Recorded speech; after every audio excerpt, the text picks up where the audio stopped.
La raison d'être d'une entreprise comme la nôtre, c'est d'être responsable sociétalement. Responsable, ça veut dire on ne peut pas s'occuper que de nous et de ne pas s'occuper de l'environnement dans lequel on est, parce que sinon on ne sera pas durable. Et sociétal, ça emporte la société et l'environnement.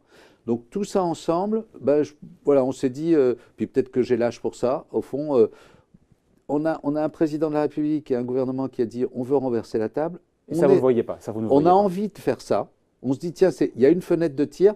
Si on ne bouge pas, ce pays va basculer, comme d'autres pays en Europe, comme d'autres pays dans le monde, vers des extrêmes, vers des compositions politiques. L'absence de politique de logement, pour vous, ça pourrait favoriser un vote aux extrêmes en 2022? Oui, parce que si je ne sais pas me loger, si je dois me loger très loin, qu'est-ce qui se passe? Je me déplace plus, j'ai des problèmes d'économie de mon transport. Le logement, aujourd'hui, c'est 25% de la dépense d'un ménage. Et même 40%. Mais pour les 10% les plus défavorisés, c'est 42%. Exactement. Et je parle que du logement loyer. Après, derrière, vous avez l'électricité, tout le reste Donc à payer. on pourrait rendre du pouvoir d'achat aux Français en ayant une meilleure politique du logement et en baissant le prix des logements. En fait, il faudrait se dire comment on baisse le prix du logement. Et la seule façon de le baisser, c'est d'une certaine façon, c'est de renverser la table. C'est-à-dire de dire, on a fait comme ça pendant... Si c'est pour faire la même chose que les 40 dernières années, Nexity va en profiter comme tous les autres promoteurs.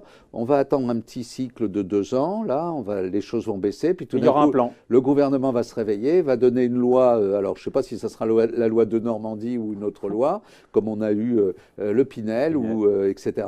Et puis, le Borloo, voilà. bien. Et au fond, ça n'est pas un cycle financier, parce que le cycle financier pourrait arriver en 2020 ou 2021 de la hausse des taux d'intérêt. C'est un autre sujet, ça. Qui est devant nous, d'ailleurs. Voilà, qui est devant nous. On est sur un sujet qui est de société. Le cycle n'est pas un cycle de marché, il est un cycle politique.